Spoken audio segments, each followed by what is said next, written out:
This deck here is the assembly point. Water, you will be instructed by our highly trained crew. That's Ewan and myself. Just to reassure you all, first and foremost consideration today is depth of water. There's an average ocean to sail on is no more than 4 feet 6 inches deep. If you fall overboard, don't worry too much about drowning. Concentrate on popping your feet down. You will stand next to a chance of walking ashore. You can always rest assured in order to knowing that your coastline is never any more than 30 yards away either side. What we'll do today, we'll be upstream first. We'll have a look at a few things up there. Then we'll turn around, take you down and show you Durham the view. And the cruise will last approximately 1 hour. And you're back to Jenny at 1. Thank you.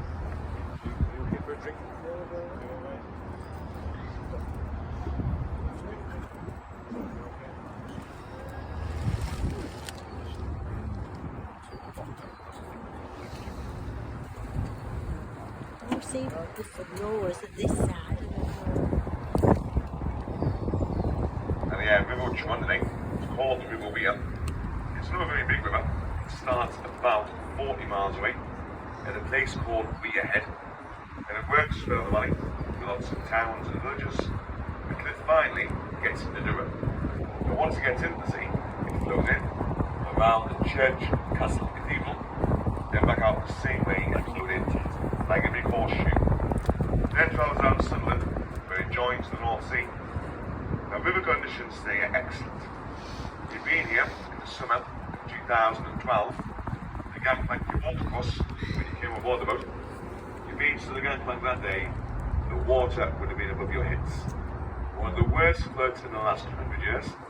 Practically, touching this bridge, we're just about to go underneath, and easily covering the footpaths to either side of it. Once again, folks, that was in July 2012.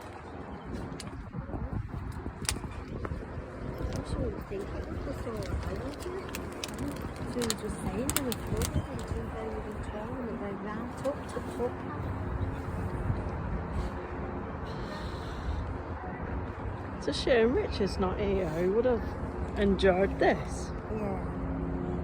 But he wanted to be in misery.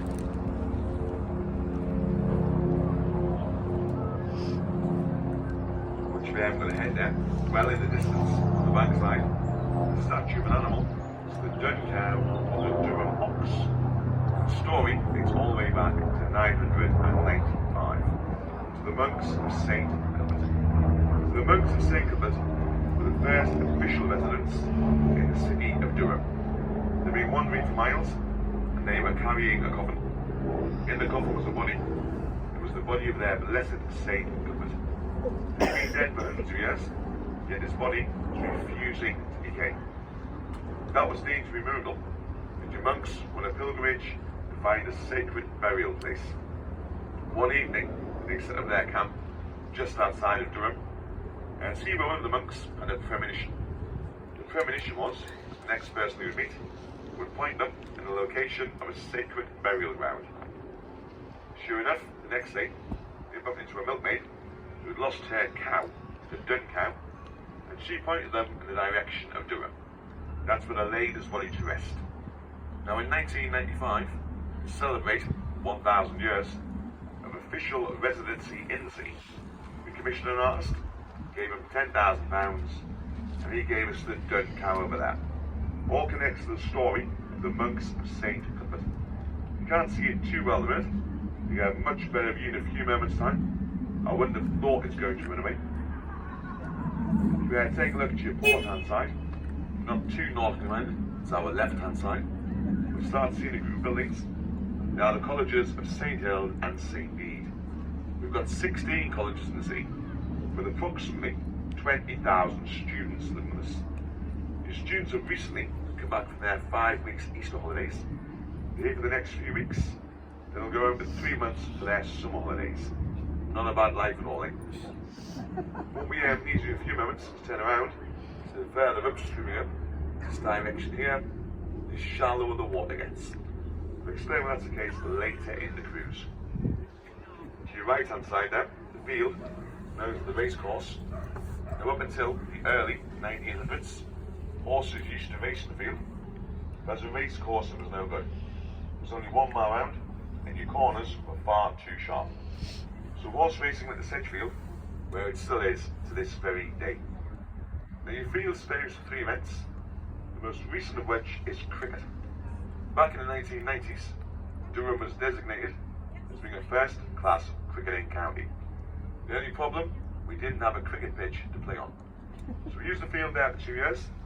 Now a new site was built at the Riverside grounds at Chester Street.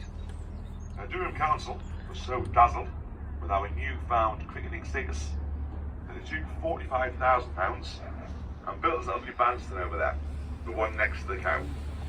The bandstand gets used 2 afternoons a year. The first afternoon they ever invited the band along playing it, they made one discovery. See, it's not quite big enough. You only got half a band in there. This spent an extra 10,000, block paved surrounding area. It only gets used, half your band sit inside of it, and the other half they sit outside of it. You're sitting there scratching your heads, thinking what on earth's a bandstand got to do with cricket? It's the weather vane on the top. It's old Father Time, and it says less time bails you out. Similar weather vane, so you see at Lord's of London. But what you've got directly ahead there, a lovely great big sandstone coloured complex with a big rectangular tower sticking up the top of it. So over here, folks, it's the most popular hotel in Durham City. It's always full, you never advertise, and the waiting list is endless. It's now called the King's Hotel, Durham Prison.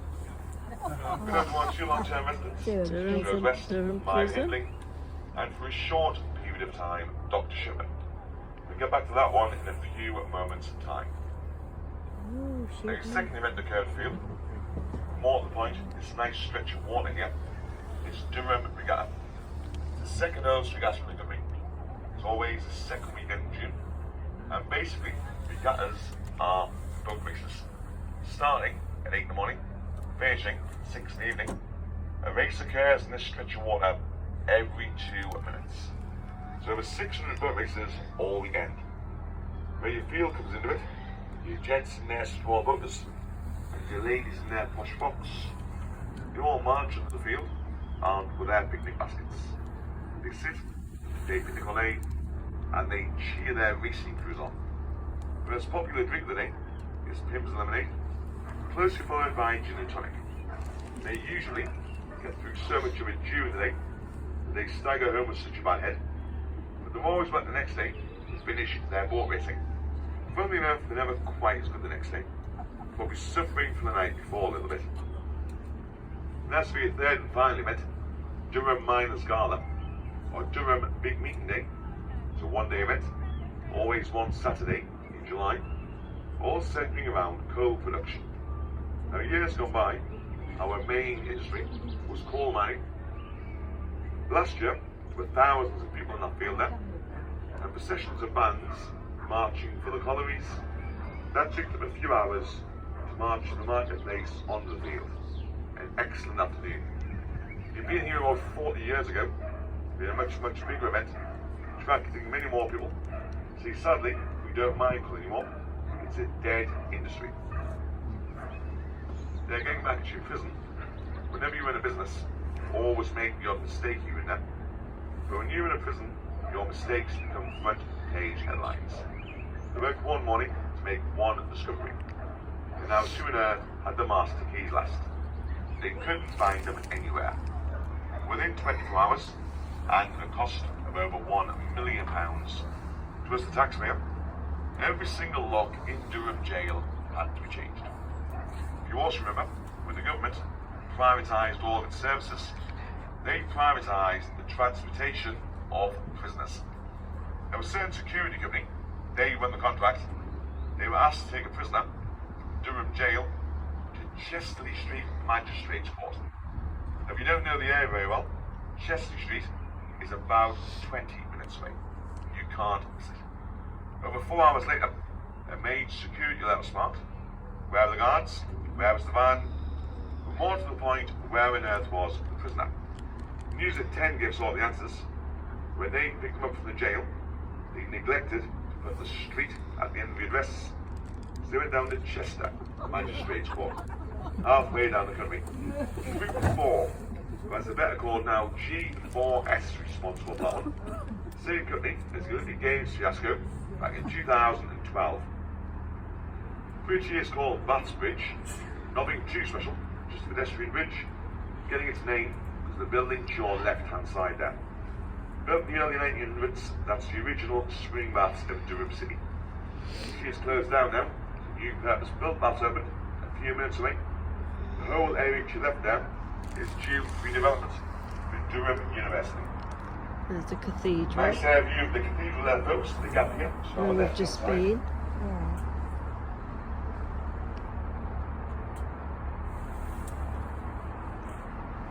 And the service was going Yeah, on you in find there. that you like to see that much you can live here. This nice little row of houses to our left, called townhouses. They live on 3 levels, and they are deemed to be the des res of Durham. We're looking at around about £600,000 each. Now have a look at all the different levels of roof line. It's called a broken roof line feature, and it's all to do with a man called Roger Whittaker. Roger Whittaker sang a song, Yeah. Old Durham Town. So, Now, playing to stipulate that if you build within the city, your buildings have a broken roof line feature. Someone waving Shopping out the centre ahead window there. there. It's approximately 20 years old. Have a look at all the different levels of roof line.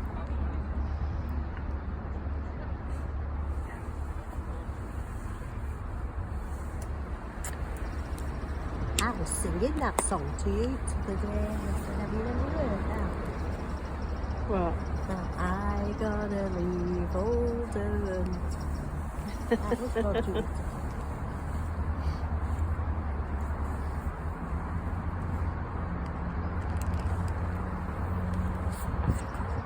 Much more importantly, we've also there now is Durham Castle.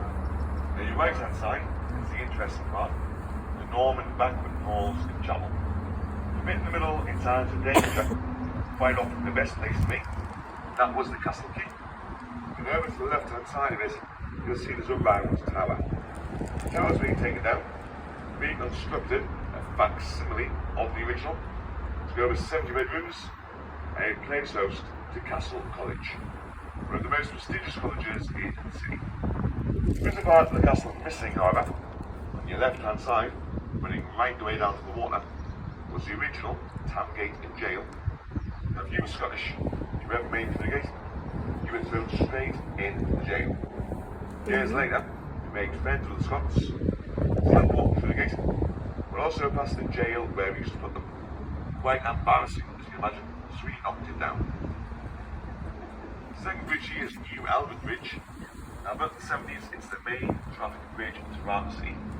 It's recently reopened, being closed for the last 18 months, for essential maintenance at a cost of over £7 million. Second time, folks, in 10 years, it's needed to be done. Now, lining up for this next one, this very narrow one. You're pleased if your hands, legs, anything should get chopped off while inside the handrails. With these boats. Just as we go through the bridge every single day, doesn't mean to say that we don't scrape into the sides occasionally.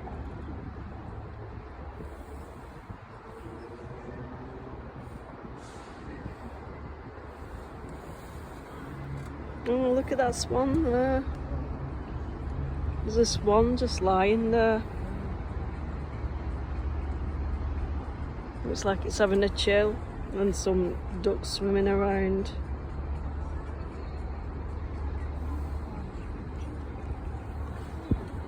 Make sure you just scrape off side and drop before.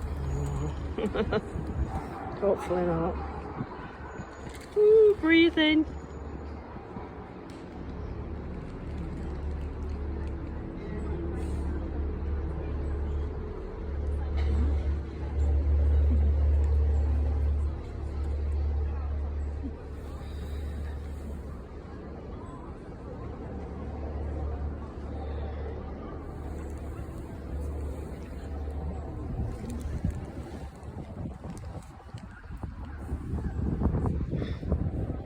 Moon in.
Oh,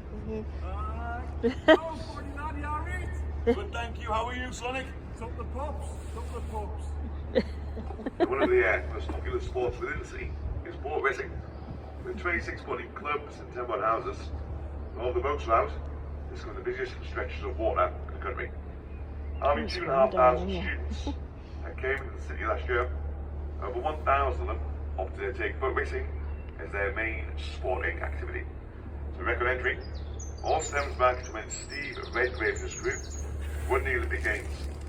Now and then, it created so much more interest in the sport. The building on the right there, a typical boathouse, there are 20 racing boats stored now. Have a look at the blue doors, the white lions. And the reason for that is that's Hatfield College Boat Club. Whenever Hatfield's on the water, their blades or their oars are always blue and white lions. Every different boat club's got different colours, and they all use different coloured blades. It's just basically a way of being able to identify each other when they're out on the water. High bridge here. Going under another bridge.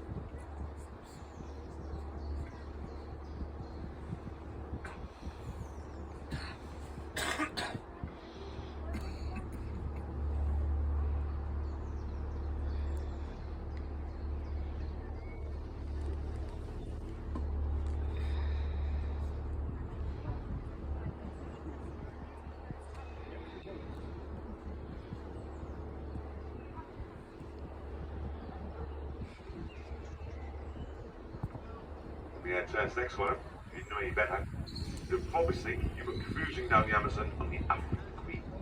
So for these folks that are doing this every day all summer, I often wish you well as well. We're still in the Durham City Centre. I'll keep quiet for now. Please do talk among yourselves, enjoy the scenery.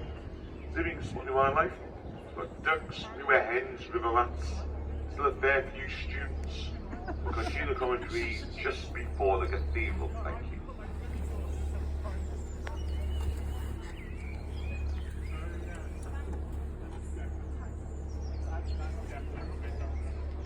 Man taking a picture of the boat.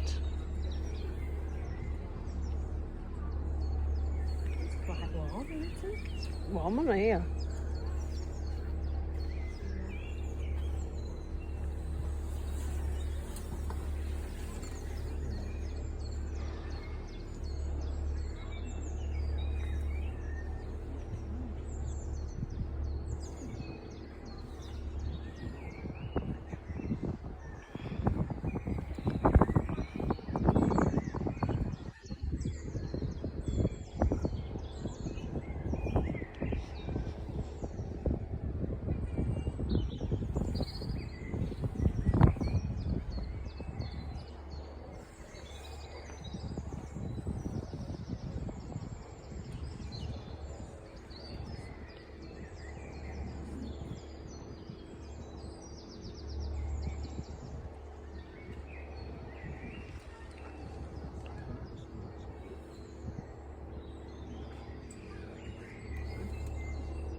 I hope you enjoyed this video, everybody.